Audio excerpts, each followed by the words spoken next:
Masih bersama Menteri Luar Negeri Republik Indonesia, Ibu Retno Marsudi.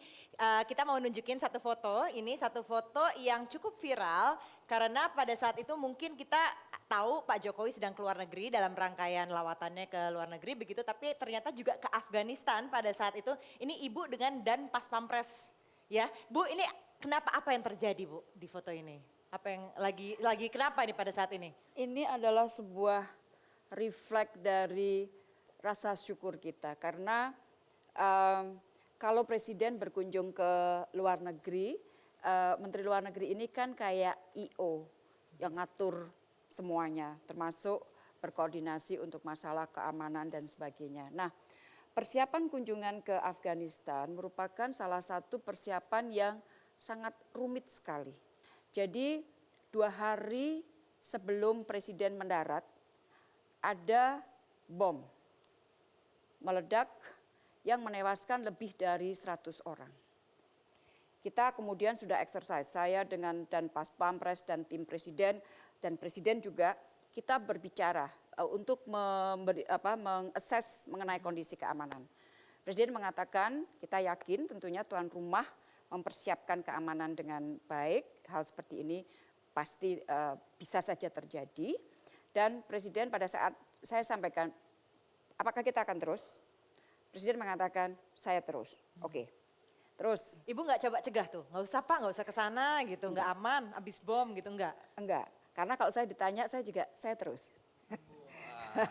Jadi,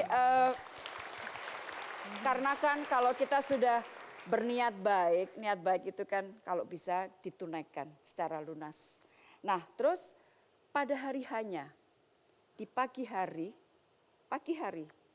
2 jam sebelum take off, bom meledak lagi. Kita kumpul lagi dan kemudian kita bicara dengan presiden. Saya sampaikan, Bapak Presiden, laporan,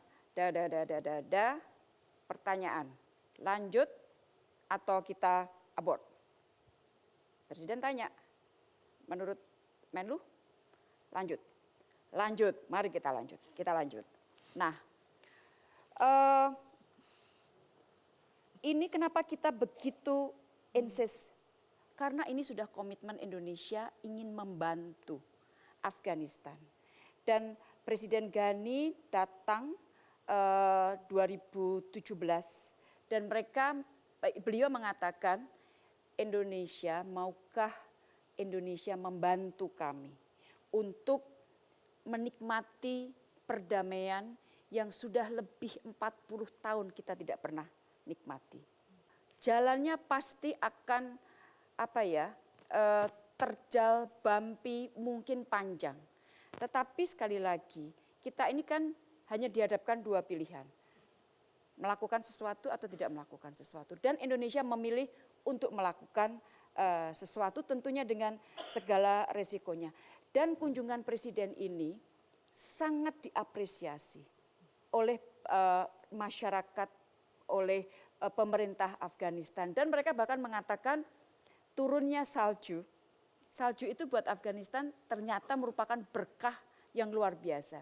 Mereka mengatakan bahwa turunnya salju di Afghanistan pada saat presiden tiba merupakan berkah bagi Afghanistan. Dan kita sekarang masih terus bekerja untuk membantu Afghanistan di dalam menciptakan atau mencapai mimpi mereka akan perdamaian, bahwa perdamaian insya Allah di satu titik akan dapat mereka nikmati kembali. Bahkan sempat sholat juga ya Pak Presiden, sempat sholat di salah satu masjid di Kabul. Sempat sholat di dalam kompleksnya kantor presiden. Jadi sujud syukurnya itu sujud syukur ya Bu ya? Yang syukur. tadi itu, Ibu juga gitu semuanya ya Bu? Itu berarti setelah perjalanan. Setelah semuanya selesai dan sebagainya, terus kemudian kita masuk pesawat, semuanya lancar, selamat. Jadi disitulah refleks, ya Allah, terima kasih. Gitu ya Bu ya? Terima kasih sekali sudah memberi kelancaran dan keamanan selama kunjungan presiden. IO happy. IO-nya happy. Bu, kalau ada butuh IO saya juga punya Bu. Silakan Bu Siska.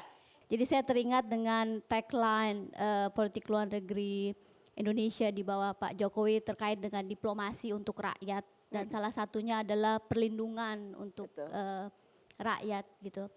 Jadi terkait dengan prioritas tadi diplomasi untuk rakyat, kemudian perlindungan warga negara dan untuk menyeimbangkan antara kita juga membawa suara dari masyarakat dunia. Terima kasih Bu.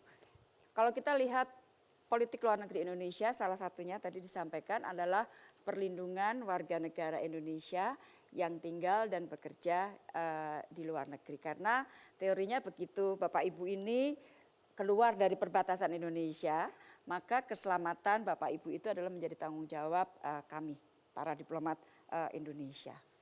Nah, yang ingin kita yakinkan adalah satu, negara hadir. Negara harus hadir di dalam melindungi warga negaranya. Teorinya Presiden adalah semakin rentan orang atau kelompok orang, maka mesin perlindungan itu harus diperbesar. Kalau orang-orang yang memiliki power, itu dia bisa melindungi dirinya sendiri. Tetapi bagaimana dengan orang-orang yang rentan? Disitulah mesin perlindungan negara harus diperbesar. Dan kita juga melakukan inovasi baru. Makanya kalau teman-teman pergi ke luar negeri, begitu mendarat, itu pasti menerima SMS. SMS itu isinya adalah alamat dan nomor telepon dari KBRI atau KJRI terdekat. Ini sepertinya simple, tetapi ini ternyata memberikan rasa aman kepada warga negara Indonesia yang bepergian, terutama untuk orang-orang yang baru pertama kali pergi ke luar negeri. Mereka akan merasa bahwa oh ya kalau ada apa-apa aku gampang nanti telepon siapa dan sebagainya. Dan juga sekarang kita baru saja meluncurkan Safe Travel, jadi kalau kita mau bepergian ke luar negeri, kita pakai aplikasi itu saja, disitulah kemudian akan ada informasi-informasi yang diperlukan. Kalau misalnya negara tujuan kita pas kita ke sana kemudian terjadi perang, itu Anda akan mendapatkan notifikasi dari aplikasi itu. Jadi semua yang kita lakukan tujuannya satu adalah untuk memaksimalkan perlindungan negara, pemerintah bagi warga negaranya yang sedang berada di luar negeri. Baik. Ya, yang termasuk itu juga kasus yang baru sekarang ini Bu, yang Siti Aisyah itu juga yang baru saja dibebaskan ya Bu ya, itu seperti apa Bu? Gimana sih behind the scene story-nya Ya, tuh Bu? Ngomong sama Malaysia itu gimana ketun Behind M the itu? scene-nya kita dari sejak pertama kali kasus tersebut muncul, maka kita sudah melakukan pendampingan kekonsuleran dan pendampingan hukum sejak hari pertama kasus itu muncul. Dan kita juga menyewa lawyers untuk mendampingi, dan di dalam perjalanan kurang lebih 2 tahun lah sejak kasus itu pertama kali muncul, semua upaya kita berikan untuk memastikan bahwa hak-hak hukumnya dia tidak terkurangkan. Misalnya, karena kasus ini melibatkan toksik, maka kita sampai mencari ahli toksik yang dihadirkan di dalam persidangan, yang bisa memberikan kesaksian ahli mengenai apa yang terjadi dan sebagainya. Jadi kita memang berusaha keras karena untuk memastikan bahwa hak-hak hukumnya dia tidak terkurangkan. Alhamdulillah ujung dari semua upaya ini adalah pembebasannya Siti Aisyah. Nah kan, Bapak? Kalau kita Indonesia misalnya ada warga negara asing yang bertindak misalnya sesuatu, misalnya kriminal lah gitu, yang mengakibatkan misalnya kematian atau misalnya pelanggaran berat terhadap hukum kita gitu. Kemudian ada negara asalnya yang melakukan lobby atau usaha-usaha, apakah kita melihat itu sebagai infringement terhadap kedaulatan kita Bu dalam melakukan penegakan hukum? Itu karena berarti kan kalau misalnya kita melakukan seperti itu, apakah negara yang di sana, apakah mereka juga melihat kita melakukan hal seperti itu gitu, dan bagaimana caranya agar ketika kita melindungi WNI yang terlibat permasalahan di luar supaya tidak terlihat seperti menginfringe kedaulatan negara yang di mana itu terjadi seperti itu Ya. Bu. Jadi ada satu prinsip yang kita tidak pernah tinggalkan dan selalu kita hormati, yaitu menghormati sistem hukum aturan setempat. Jadi kalau kita melakukan pendampingan kekonsuleran pendampingan hukum itu sama sekali bukan berarti bahwa kita kemudian melakukan intervensi terhadap sistem hukum setempat. Kita harus hormati karena kita juga tidak ingin negara lain mengintervensi sistem hukum kita. Yang ingin kita pastikan hanya hak-hak hukum warga negara kita tidak terkurangkan. Oleh karena itu mereka perlu pendampingan karena kan kita kan tidak paham hukum, aturan setempat, pasal mana yang bisa digunakan untuk memperkuat, pasal mana yang dan sebagainya. Dari bahasa juga mungkin perlu pendampingan dan sebagainya. Jadi sekali lagi yang kita ingin pastikan adalah bahwa hak-hak hukum WNI tidak terkurangkan. Dan kita menghormati sistem hukum setempat. Oke, Mas Wendo. Ya. Nggak, saya lagi menikmati tepuk tangan dulu ini. Begini Bu, kalau tadi prestasi kita besar hebat, wah kemana-mana hebat nih, iya. Tapi ketika kisah Aisyah ini bukan hebat, ini luar biasa.